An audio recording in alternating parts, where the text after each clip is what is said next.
I came home to find my suitcase sitting on the front porch like it had been thrown out with the trash, the porch light still on, even though I always turned it off before leaving for work, and when I reached for my keys, they didn't fit anymore because the locks had been changed. I knocked once, then twice, and when the door opened, it wasn't my husband standing there, it was my mother-in-law, already wearing her slippers, already settled in, like she had always lived there.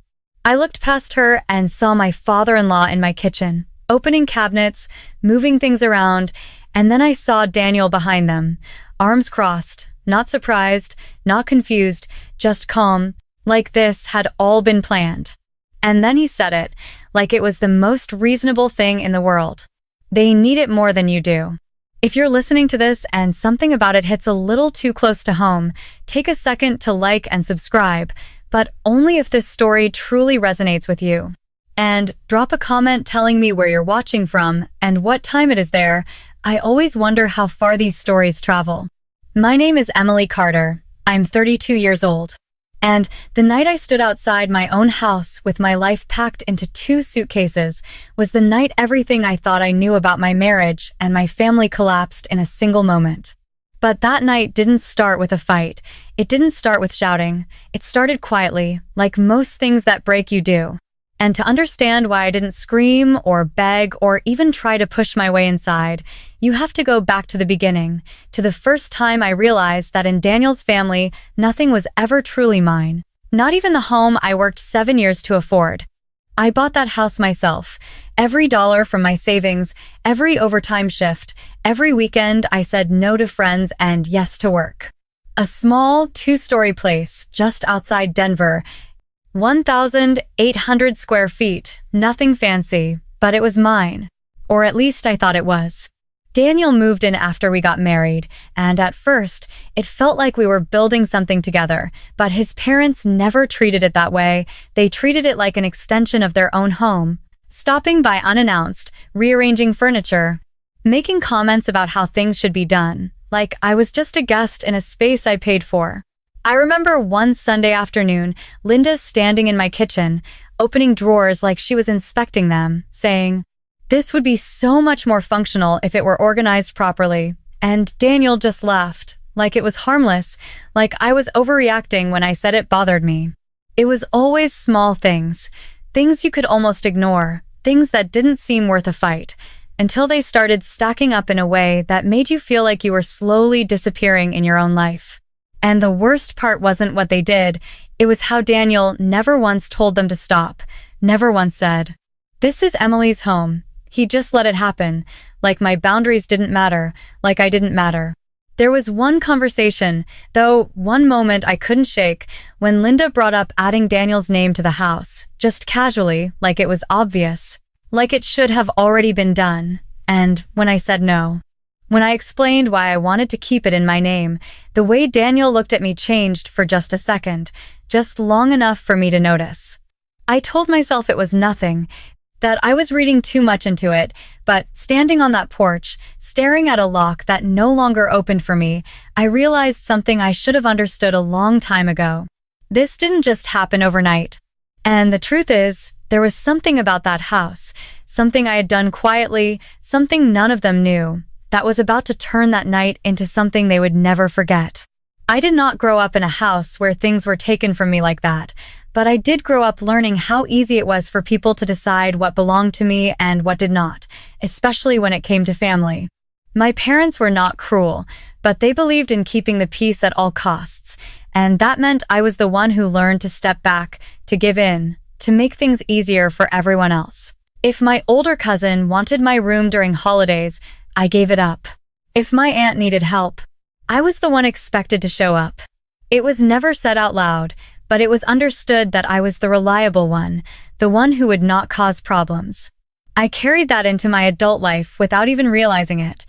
When I met Daniel, he felt different at first, steady, calm, someone who said he admired how independent I was. He told me he loved that I had built something for myself, that I did not rely on anyone. I believed him.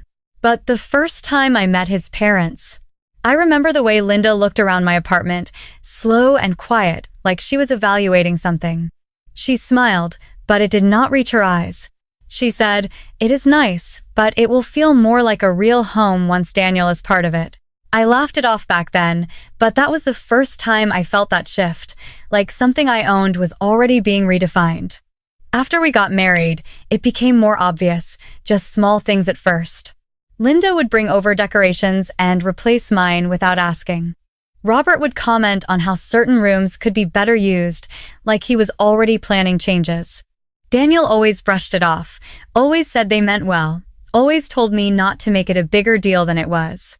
I remember one specific night, about 6 months after we moved into the house, I came home from a 12-hour shift and found Linda reorganizing my kitchen again. She had moved all my cookware, replaced my system with hers, and when I asked her why, she just smiled and said, "You will thank me later." I looked at Daniel, waiting for him to say something, anything, but he just shrugged and said, "She is trying to help." That was when I started noticing a pattern I could not ignore. Every time I tried to set a boundary, it was softened, dismissed, or quietly undone. Every time I said no, it somehow turned into a conversation about why I was being difficult. And slowly, without any one big moment, I started to feel like I was adjusting my own life to fit theirs instead of the other way around.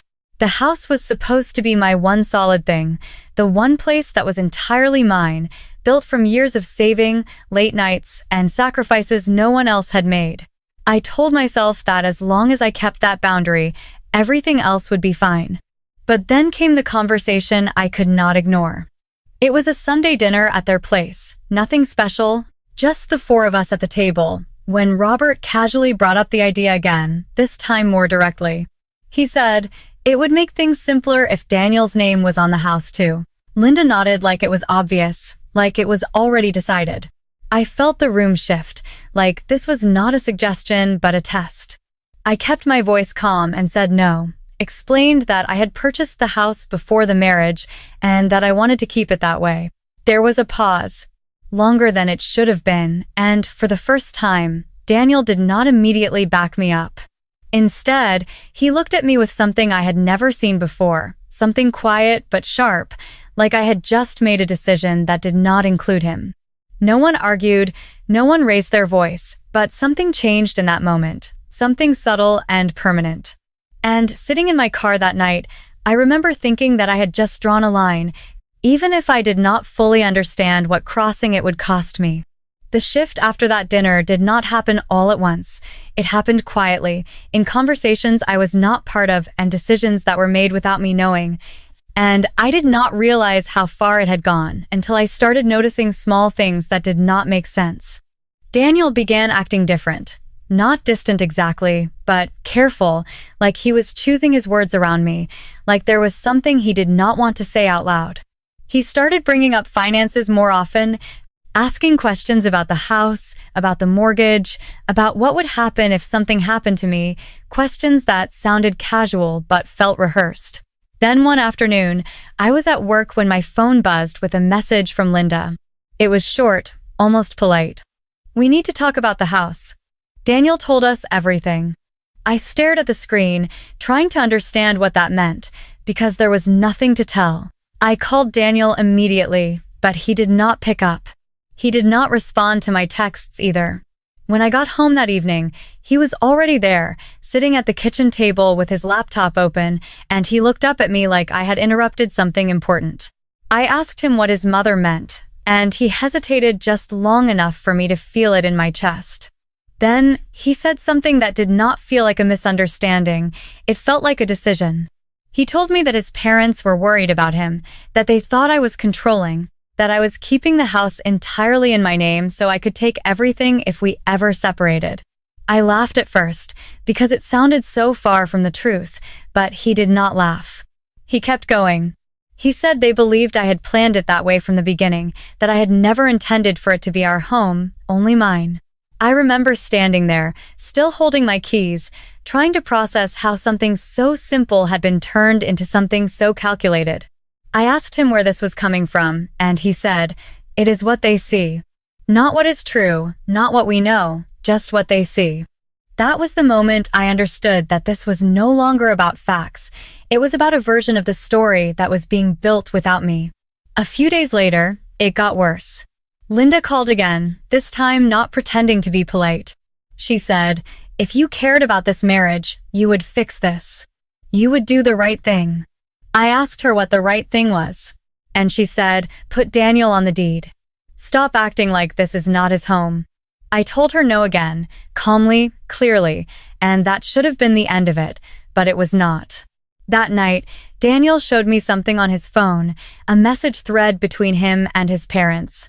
I should not have read it, but I did. I saw my name over and over, followed by words that did not sound like me at all. "She is isolating you. She is setting herself up to leave with everything.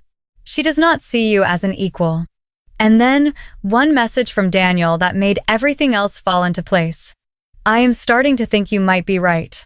I felt something in me go still, not anger, not even sadness at first, just a kind of quiet understanding that whatever we had, whatever I thought we had, was already gone.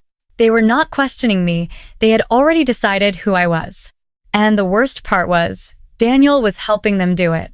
I put his phone down without saying anything because there was nothing left to argue about, and in that moment, standing in the kitchen I had paid for, I realized I was no longer defending my place in that house. I was watching it be taken from me piece by piece. And I was the only one who still thought it was mine. After that night, I tried to fix it, not because I thought I was wrong, but because I still believed there was something left worth saving, something that had just gotten twisted along the way. The next morning, I sent Daniel a long message, not emotional, not accusing, just clear, explaining everything again, why the house was in my name, how I had bought it before we were married, how none of it was about control, just about protecting something I had worked for long before he came into my life. He read it. I saw the read receipt. He never replied. That silence lasted all day, then another, and by the third day, it felt louder than anything he could have said. I tried calling him that evening, standing in the driveway after work, staring at the front door like it might open if I just waited long enough, but it went straight to voicemail. I left a message, just one, my voice steady, asking him to talk to me, to come home so we could figure this out together. He never called back. Instead, I got an email from Linda the next morning, formal, almost cold, like it had been written for a different audience. She wrote, "We think it would be best if you take some time to reconsider your priorities. This situation is not healthy for Daniel." I read that line 3 times, trying to understand how I had become the problem in a situation where I was the one being pushed out. I replied once, carefully, telling her that this was between me and my husband, that I was willing to sit down and talk, that I wanted to resolve things like adults. She did not respond. A week passed like that, small attempts, small silences. I sent another message, shorter this time. No response. I mailed a handwritten letter, something I had not done in years, because I thought maybe seeing my words on paper would make it feel real, would remind him of who I was outside of whatever version of me had been created in those conversations with his parents. I wrote about the house, about us, about the life we had started building, about how none of this made sense. I dropped it in the mailbox myself, watched it disappear, and waited. Days later, I checked the mail and found it returned to me, unopened, stamped with a simple notice that said it had been refused. I stood there on the porch holding that envelope, my own handwriting staring back at me, and something inside me shifted in a way I could not undo. It was not dramatic, it was not loud, it was quiet and final. I stopped calling after that. I stopped explaining. I stopped trying to convince people who had already decided who I was. The house went quiet in a different way, not because it was empty, but because I was no longer fighting to be heard inside it. And for the first time since all of this started, I did something I had not done before. I stopped asking them to let me in, and I started thinking about what I would do if I never went back inside at all. I did not go back inside that house that night, or the next, or the week after, because once I stopped trying to force my way back into something that no longer wanted me, I realized I had a choice I had not allowed myself to see before. I stayed in a small extended stay hotel at first, nothing special, a single room with a kitchenette and a window that looked out over a parking lot, and for the first few nights, I sat on the edge of that bed with my phone in my hand, half expecting it to ring, half hoping it would not. It never did.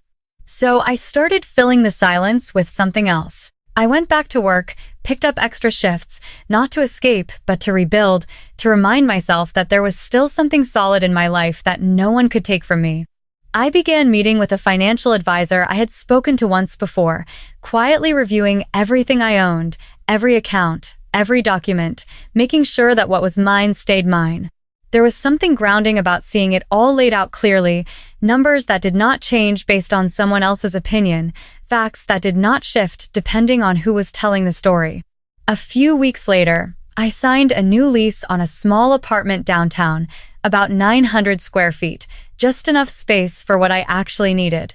The day I moved in, I carried a single box inside first, set it down on the kitchen counter, and just stood there for a moment, taking in the quiet. No one had keys to that place but me. No one could walk in unannounced, no one could rearrange anything, no one could tell me how it should feel. It was simple, but it was mine in a way that felt different this time.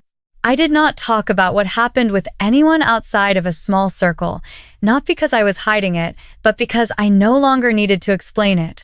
Instead, I focused on what was in front of me. I completed a certification I had been putting off for years.